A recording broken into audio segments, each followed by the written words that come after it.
Hello and welcome to the capstone lecture of our course on Anthropology, the Study of Humanity.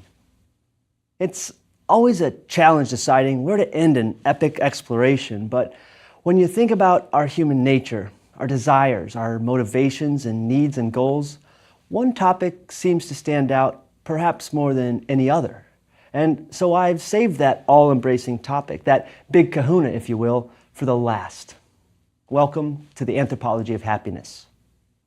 Now, it's not lost on us that our world today, it can be a rough one, and more people are suffering from stress, anxiety, addiction, and depression, hunger, and at all ages too. And all this despite rising economic wealth and improved health technologies. Throughout this course, anthropology has emboldened our understanding of the complex layers that make us human. Everything from our origins in biology to gender, food, religion, and so much more. Well, today, let's see what the four-field lens of anthropology, that's linguistics, biological anthropology, archaeology, and cultural anthropology. Let's see what they can teach us about happiness. Let's start with linguistics. Happiness, it's one of those sandy terms, like dry ocean sand in your palm. The tighter you try to grasp it, the more it squeezes right out. The same thing goes for happiness. We're going to have to start off just accepting the fact that the best we can do is to get a loose grip on this core yet elusive phenomenon.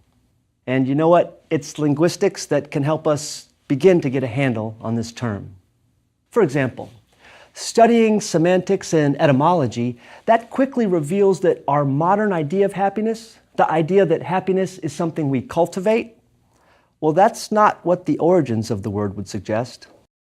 In previous lectures, we learned that linguistic anthropologists, among other things, trace the evolution of language and meaning. And they are quite clear about happiness. If we go back and trace the origins of that word in every Indo-European language, we find a single answer. Even back to ancient Greek, the word for happiness is a cognate with the word for luck, fortune. In Old English and Old Norse, the root hap means luck or chance.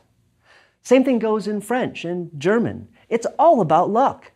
It appears that happiness was something that happened to you, kind of like the weather, as if some god or alien somewhere could press a button and snap, you're happy, and snap, you're in tears.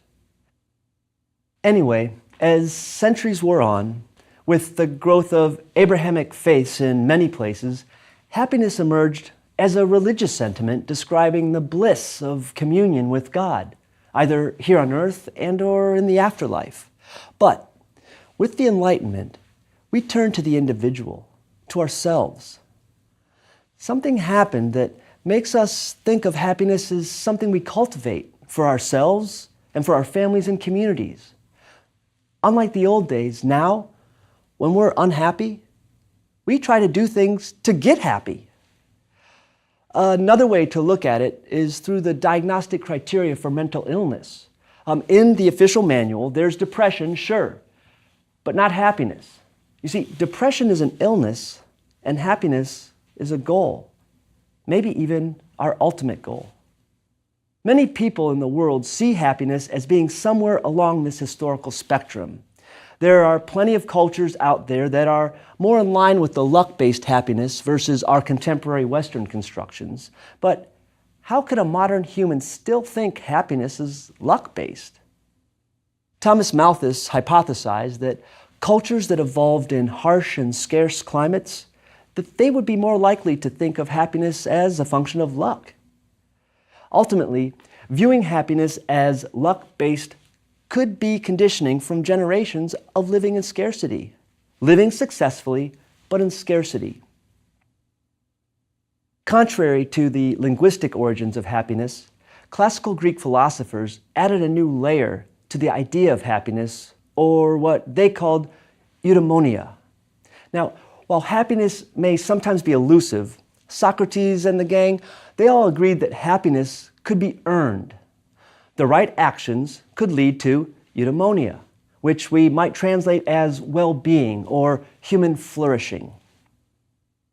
This old idea, it was made new again in the Enlightenment when folks like John Locke reclaimed happiness as not only something that we can control, but something that itself is the mission of humankind. Quote, "The business of man is to be happy," Locke wrote. And with this new perspective, we not only claim our individual control over our happiness, but now it becomes our primary objective. A cursory look into the linguistic evolution of the word happiness reveals that happiness is not simply a joyful feeling.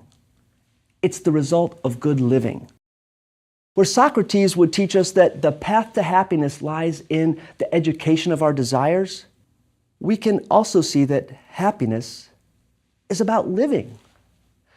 Now, beyond our material and physical well-being on any given day, happiness with a capital H, that is, it comes from our relationships, our productivity, and our personal freedom.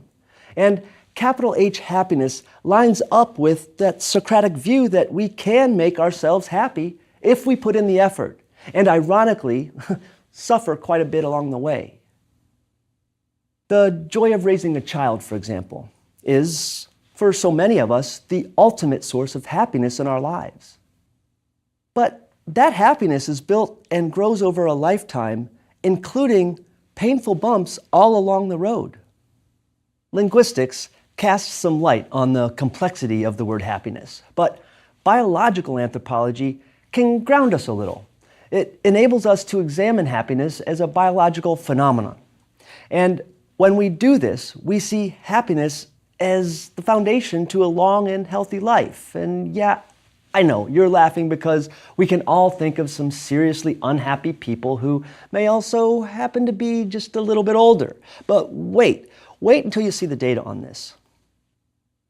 First, let's put a hypothetical test subject into an MRI scanner. What happens in his brain when he's recounting a happy memory? Do certain spots light up? They most certainly do. When we're happy, the left side of our prefrontal cortex and our right posterior cingulate both fire up with activity. And that's just the architecture of the brain. What about our neurochemistry? When we're happy and when we're laughing, our bodies produce brain molecules that are directly linked to euphoria or well-being. When you laugh, for example, you produce endorphins, which are natural opiates in terms of their chemical structure. I mean, they can help assuage physical and emotional pain. And that's not all. We also produce dopamine linked to pleasure seeking, and oxytocin, the so-called bonding and trust molecule. And there's others like endocannabinoids, serotonin, and adrenaline, and more. So, to sum it up, our behavior alters our neurochemistry. If we find ways to produce these brain molecules, through running, for example, we experience happiness. Happiness indeed has a biological dimension. But how do we strike this neurochemical balance? What can we do to get these molecules running? Well, in a 2012 study, for example, scientists checked in randomly on over 2,000 participants from a wide variety of countries, and they tracked down what makes us feel happy. And it turns out that specific activities produced higher happiness ratings. Making love was on top of the list, and by quite a margin. But it wasn't the only happy activity. There's listening to music, talking with a friend. Working out also appears to be a happiness-producing activity. One thing that is definitely not correlated with happiness is a wandering mind. Beware. It may be really difficult to hear when we're down in the dumps, but the case is clear. If we're looking to trigger the happiness effect, the key is to do something. Focus. Focus on a mission. And if that's too much, well, there's always Billie Holiday, Lightning Hopkins, and, well, making love. Or maybe it's as simple as laughter. The nonprofit RX Laughter, it's walking the walk when it comes to healing with happiness. You see, they run comedy therapy programs for kids with serious medical conditions, from bone marrow transplants all the way to something like depression. And just as important, they do collaborative research on happiness and healing with the UCLA Johnson Cancer Center. According to their research, patients in the RX Laughter program experienced increased pain tolerance and reduced anxiety. They found that even kids who didn't audibly laugh out loud, even they benefited from regular doses of Laughter Project medicine. The physiology of happiness and laughter, it speaks to the universality of this core human experience. And we don't have to get deep into biological anthropology to learn something that can prolong our lives. Multiple studies, including one conducted by University College London, have found that people who reported enjoying life, they age slower, they experience a slower rate of decline, and that's especially when compared with their gloomy counterparts. It even proved true for smokers and drinkers. So if you can't get your friend to quit smoking, just be sure to keep them laughing. Okay, so far we've looked at happiness from the perspective of linguistics and biology. Now let's turn to a third subfield of anthropology, archaeology. Now, with archaeology, remember, the anthropological mission of exploring humankind over time and space focuses us on material culture, or artifacts. But do we have happiness artifacts? I mean, that happy face emoticon is quite a recent device, so we're unlikely to find one in the parietal art of the Chumash or Dogon ancestors. So how do archaeologists search for evidence of happiness? The archaeology of happiness is challenged by the ideas we previously uncovered with linguistics. First, happiness evolves. So what is happy to you and me may not relate to the point of view of, say, a 17th century farmer. And second, even now, across contemporary cultures, people experience happiness in different ways. Nonetheless, using material remains, we can reconstruct the lives of people across the world and across the generations. And when we do, we watch for indicators that could be interpreted as happiness. For example, Egyptologists might point to research on the popularity of Senet, one of ancient Egypt's absolute favorite board games, as a window into the pursuit of happiness amongst the ancient Egyptian masses. But more to the nitty-gritty. Research has shown that our happiness is fed by our relationships, and the archaeological record is unequivocal about why our happiness is so dependent upon the quality of close face-to-face relationships. Humans lived in small hunter-gatherer bands for most of Homo sapiens' 200,000 years on Earth. Then, just 10,000 years ago, the rise of agriculture led to the eventual rise of urban centers. But still, most communities were rather small by today's standard. And why does that matter? Well, Homo sapiens evolved as social animals. For thousands upon thousands of years, individual success was heavily dependent on communal cooperation. So for our ancestors, the happiness experience would be rooted on the community side of the community-individual continuum. Now, that's quite different from how most folks in the US would describe happiness today. So maybe we individualists should ask ourselves if we're forgetting something quite important. Now, keep that thought in mind as we shift into the fourth subfield of American anthropology and use cultural anthropology to see how happiness may or may not differ across cultures. As we've already noted, happiness is an elusive term that's really difficult to pin down. And if it's ambiguous in English, it gets even more tricky to identify and compare happiness across cultures. It's a great anthropology puzzle. If we want to explore happiness across cultures, we need to create an inclusive definition for happiness, as well as a happiness scale that includes English and non-English speakers, all of whom have their own unique ways of describing and being happy. Unfortunately, cultural anthropologists haven't really paid a lot of attention to happiness. It's astounding. I mean, it was my amazing non-anthropology parents who taught me that happiness was the ultimate goal, far more important than money. And it is. But how have we cultural anthropologists overlooked happiness for so long? One of the earliest anthropology publications, the Popular Magazine of Anthropology, actually argued that the central purpose of anthropology is to help all humanity achieve material prosperity and, wait for it, happiness. But that was 1866, and the anthropology of happiness never really took off as a specialization. So, for our cultural anthropology mission today, we're going to double down on the interdisciplinary ethos of anthropology, and we're going to need some help from some folks outside of our discipline. That's where you're going to find happiness studies. Now, looking through your library database, you'll find plenty of studies on the economics of happiness and especially the psychology of happiness. And as a whole, happiness research tends to focus on two main types of happiness. There's life satisfaction happiness, and there's also subjective happiness. Now, this may not be perfect, but we need a common starting point, or else we'll be comparing apples to oranges. Life satisfaction happiness is an assessment of your life in whole, whereas the second type, subjective happiness, is more about the happy to sad spectrum and where you feel you are on that scale from day to day. Researchers use both of these categories to rank all the world's cultures from the happiest to, well, frankly, the most miserable. Now, there's quite a few of these world rankings, but one thing is for sure.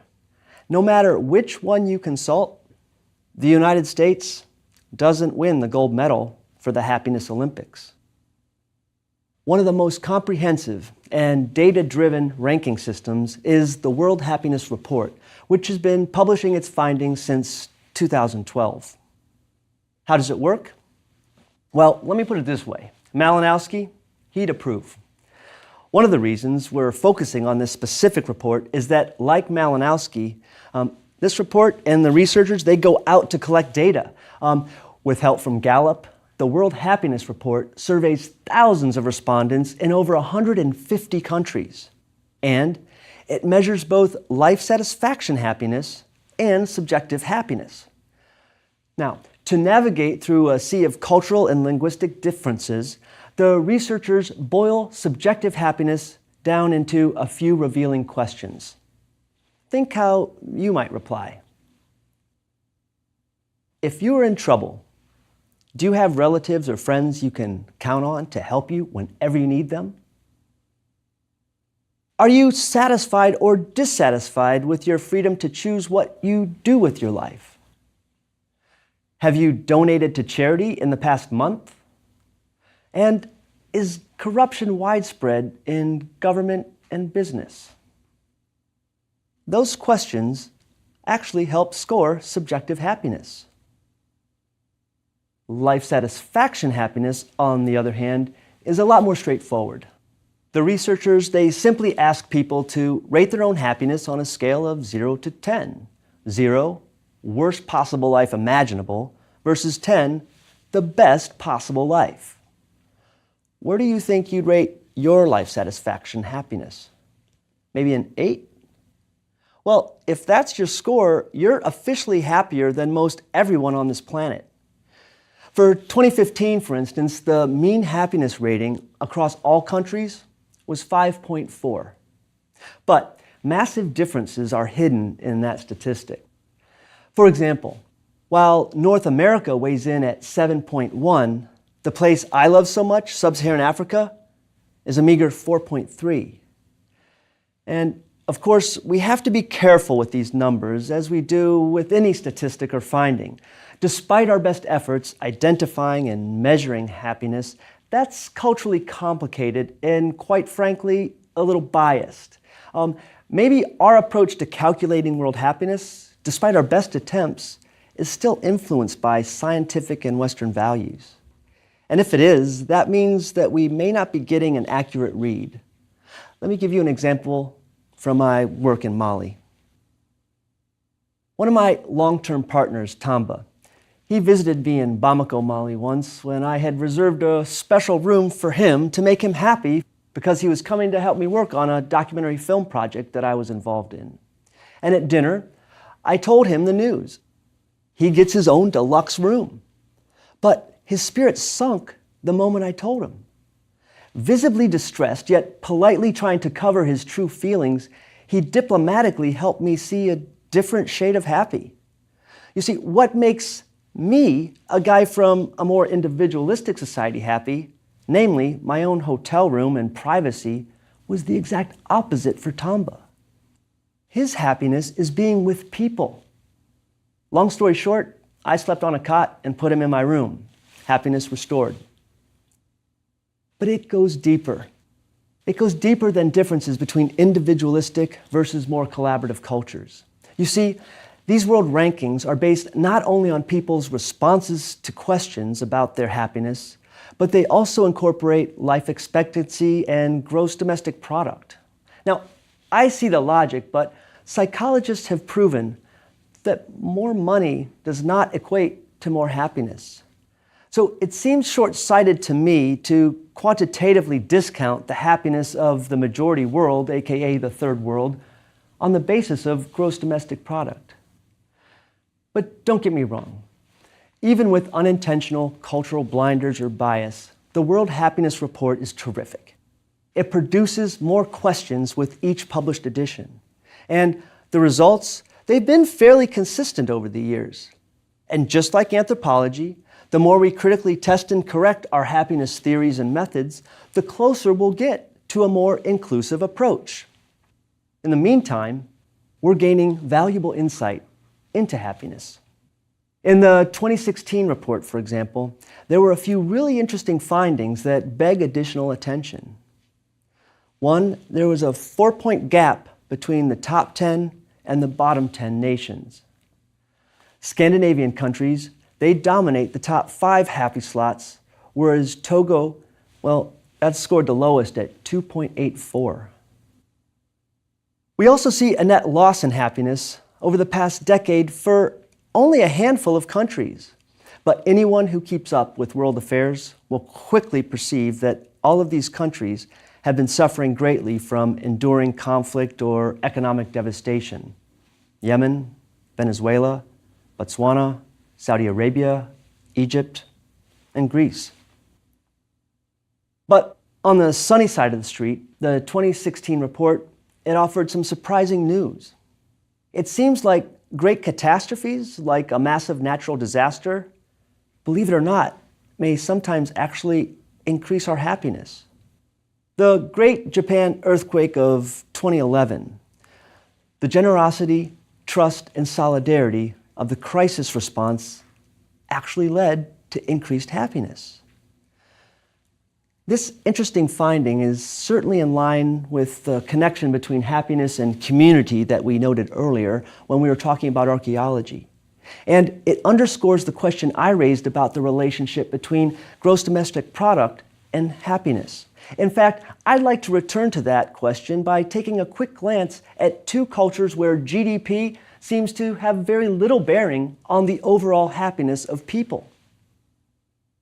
First, let's go to Bhutan, where they actually measure and actively work to increase what they call gross national happiness. Now, the revered former king, Yigme Singye Wanchuk, he abandoned the monarchy and has developed a strong affinity for biking. But before he stepped out of his role, he helped lead the creation of a constitutional democracy. And that constitution identifies basic human rights, including the pursuit of happiness. That's how the Declaration of Independence phrases it, and it's how they phrase it in Bhutan as well. The key difference is that the relatively new Bhutan government considers it the official responsibility of the government to create an environment for individuals to pursue happiness, to create fertile soil for widespread happiness. Sure, they measure GDP too, but they're trying something new. They're placing more value on the pursuit of happiness than the pursuit of sheer economic profit. And Thomas Jefferson would be proud. He actually wrote that, quote, "The care of human life and happiness, and not their destruction, is the only legitimate object of good government." Like any anthropological observation, the cross-cultural perspective teaches us as much about ourselves as it does the people we study. And, as is quite often the case, it can teach us different ways to think and do just about anything. Given the social, emotional, and physical benefits of happiness, I think we could learn something from Bhutan and their approach to happiness. In fact, they truly are ahead of the pack. The other place I'd like to visit briefly is Okinawa. Now, unlike most of Japan, which is often fairly low on the World Happiness Rankings, a community in Okinawa seems to have discovered the secret to a long and happy life. In fact, this community, Ogimi-san, has the world's highest concentration of centenarians. These people live remarkably happy lives through a shared ethos of compassion through togetherness. And they take this ethos all the way to the grave. When people pass away in Ogimi-san, they're cremated and their ashes are poured into a communal cemetery. They're mixed in with everybody else. A single community with a single destination that's clear from the start. Togetherness from birth through death. Surely that's an insight we Westerners can learn from. And it's insights like this that make me love what I do as an anthropologist. While in the field, anthropologists dedicate months and years to learning how to see the world through completely new eyes and ears. And this can be an incredibly rewarding experience. In fact, Bronislaw Malinowski once wrote that realizing the substance of the happiness in our host communities is not only part of our mission, but it is, quote, "the greatest reward which we can hope to obtain from the study of man." Well, I would have said human, but wow, you get the point. Malinowski deems essential something most anthropologists never really talk about. Doing anthropology, it transforms your consciousness. And if you do your job right, one of the perks is that you get to experience new flavors of happiness. And I'll tell you, this gig, it expands your emotional range. And it can get painfully nostalgic after you've been doing it for a while. For one, I've seen the generation of elders who taught me pass on, and I miss them dearly. But on the brighter side, infants that I once held in my arms now hold infants of their own. And it's all happiness. The built up memories over 2 decades of relationships. Happiness isn't about that fleeting moment of joy or the thing that makes us smile. Rather, it's the net sum of living a meaningful life. And that's something we all get to figure out for ourselves. So great. What does all this anthropology of happiness mean? Well, our reality is shaped by the language we use every day, and in particular, the questions we ask. If our language is largely negative, it's no surprise that the world we see will seem negative too.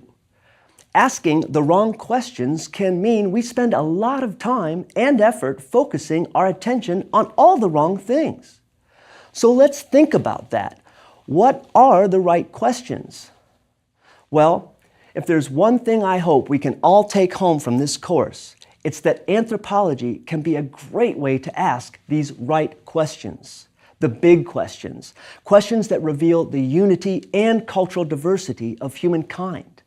They're the questions we've been answering all along in this course. Who are we? Where do we come from? How are we related to each other? And so many more.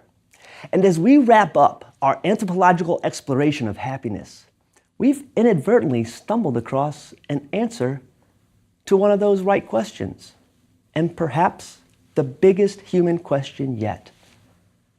What is the purpose of life? We've all got to answer that question for ourselves. But the anthropology of happiness suggests that the more we search for an inclusive, more universal expression of happiness, the more we'll see it as the fuel that sustains us. Biologically, culturally, and emotionally, happiness keeps us healthy, and it motivates us to be more compassionate and connected to humankind. And in a similar vein, the science of happiness shows us that there are definite connections between happiness and hope, gratitude, forgiveness, and even altruism. So if you'd like to put yourself on a path to greater happiness, those are qualities and actions that you should cultivate. For what it's worth, our colleagues in cognitive psychology have demonstrated that regularly counting your blessings is one simple way and a proven way to grow your happiness. So as you test these ideas out for yourself, as you seek to become happier by becoming more hopeful, grateful, forgiving, and generous, you'll find yourself asking one more right question. How can I spread this happiness to others? In the spirit of that question, and its surprising importance to the continued survival of our species, I'll share with you the parting message I share with my students on the final day of the semester. I remind them of our anthropological journey and how, despite the incredible diversity of humankind, we are ultimately one human race. Cultural differences, however, they can lead to confusion, misunderstanding, and, at its worst, violence and war. So, over the years, I've developed a mantra that helps me get clear when I'm at a loss for what to do in the face of these problems. Spread love. It's as simple as that. Spread love. And with that, my dear friends, we've come to the end of our lecture and of our course. Thank you for coming along with me on this anthropological journey. It's been a joy talking with you about our astonishing and epic 7 million year story as upright walking apes. But since we must part, let me leave you with my favorite Malian blessing, Katile Here Chaya, which sounds just as transcendent in English. May the sun increase your peace.